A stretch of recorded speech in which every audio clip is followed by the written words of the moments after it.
अस्सलाम वालेकुम my dear students. तो आप सभी को पता है हम क्लास थर्ड की इंग्लिश पढ़ रहे थे, ठीक है, जिसमें हमने पेज नंबर 85 वाला पोएम ख़त्म कर लिया था, व्हेन ग्रैंडमा कम्स वाला।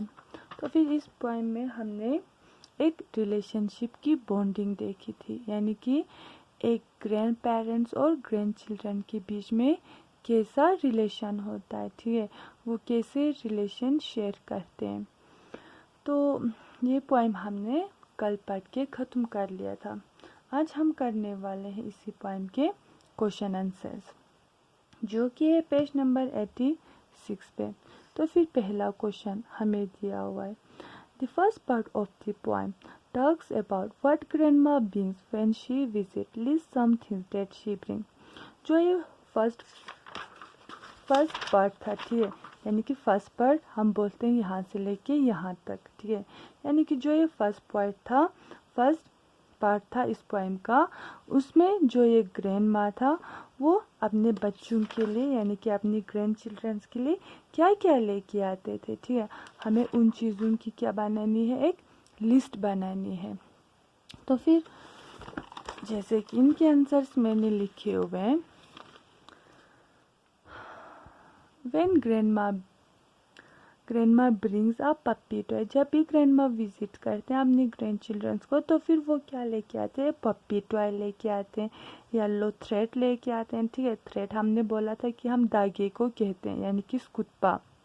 जिंजर ब्रेड, जिंजर हम कहते हैं किसे, अदरक को, ठीक है, जिंजर के बनी हुई कुछ ब्रेड्स लेके आती है, होममेड सूप्स लेके आती है, यानी कि घर की बनी हुई सूप्स लेके आते हैं, ए नाइटेड हैट, और अपने हाथ से बुना हुआ टोपी, ए कैट ऑफ टूना, और क्या, एक डिब्बी किसका, मछली का, वुलन सॉक्स, वुलन हम कहते हैं किसे, जैसे बाल को हम अपनी ज़बान में बाल कहते हैं ना उसे, ठीक है, वुलन सॉक्स लेके आते हैं, चॉकलेट चेरीज लेके आते हैं, और कुछ बुक्स लेके आते हैं जिसमें पिक्चर्स होती है, और स्टाइरिंग ऑफ बीड्स लेके आते हैं, यानी कि मालाएं लेके आते हैं, और पम्पकिन सीड्स लेके आते हैं, ठीक है, ये कुछ ऐसे चीज़ें हैं जो ग्रैंडमा अपने साथ लेके आती है।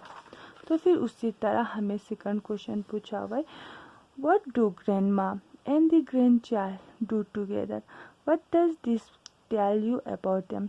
जो इस पोएम में यानी कि जो ये ग्रैंडमा था और ये जो ग्रैंड चिल्ड्रन है, ठीक है, वो एक साथ क्या क्या करते थे, और इस पोएम से what does this tell you about them, और फिर इससे आपको क्या पता चलता है कि वो लोग कैसे थे, ठीक है। Grandma and grand children enjoy their time together, जो ये ग्रैंडमा और ये जो ग्रैंड चिल्ड्रन थे वो लोग अपने टाइम को यानी कि अपने वक्त को किससे एंजॉय, मस्ती में गुजरते थे।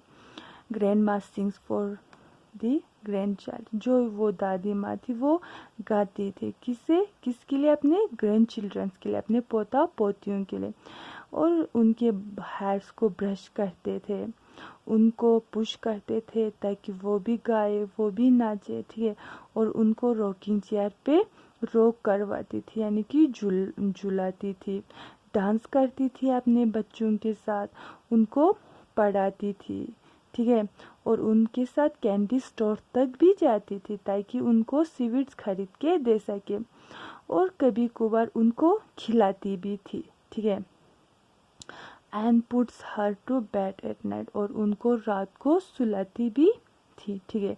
ये सब चीज़ें करते थे कौन, ग्रैंडमा और ग्रैंड चाइल्ड। अब हमें दिया हुआ है, the end of the poem speaker about what everybody in the speaker home does when grandma comes, what do they do, ठीक है। तो फिर इसमें हमें पूछा हुआ है, जो ये एंड ऑफ द पोएम है, यानी कि ये लास्ट वाला हिस्सा हमारे पोएम का, ठीक है, ये वाला बोल रहा है, ये लास्ट वाले हिस्से को। In the end of the poem speaks about what everybody in the speaker home does the when grandma comes। तो फिर जब ये ग्रैंडमा अपने घर आते थे तो फिर उनके घर वाले कैसे करते थे, ठीक है, what they do, और वो लोग क्या क्या करते थे। तो फिर हमारे हैं, तो फिर जैसे कि हमने पोएम में पढ़ा कि उनके घर में सारे लोग क्या हो जाते थे, खुश हो जाते थे, है ना। Everybody is happy when grandma comes. उनके घर के सारे लोग खुश हो जाते थे जब भी दादी माँ घर आती थी। द स्पीकर पेरेंट्स ग्रीन, और जो स्पीकर की यानी कि जो ये पोएम लिखने वाले के पेरेंट्स थे, उनके माँ बाप थे, वो भी क्या हो जाते थे, खुश हो जाते थे, ठीक है, ग्रीन है ये। द पप्पी बग्स, और जो उनकी पप्पी थे वो भी क्या चिल्लाना स्टार्ट करता था, यानी कि हुक हुक बोलना स्टार्ट करता था। कैट मियाउस, और जो उनकी बिल्ली थी वो क्या म्याओ म्याओ बोलना स्टार्ट करता। And the speaker loves and spin, और जो स्पीकर था वो भी क्या खुशी से स्माइल, और वो भी आगे पीछे दौड़ती थी अपनी दादी माँ के, ठीक है। तो फिर मुझे उम्मीद है कि आपको ये क्वेश्चन आंसर समझ में आ गया होगा। अगर किसी को कुछ समझ में ना आए या फिर किसी को कुछ परेशानी हो रहा हो तो फिर वो मुझसे पूछ सकता है, ठीक है। बाकी अल्लाह हाफिज़।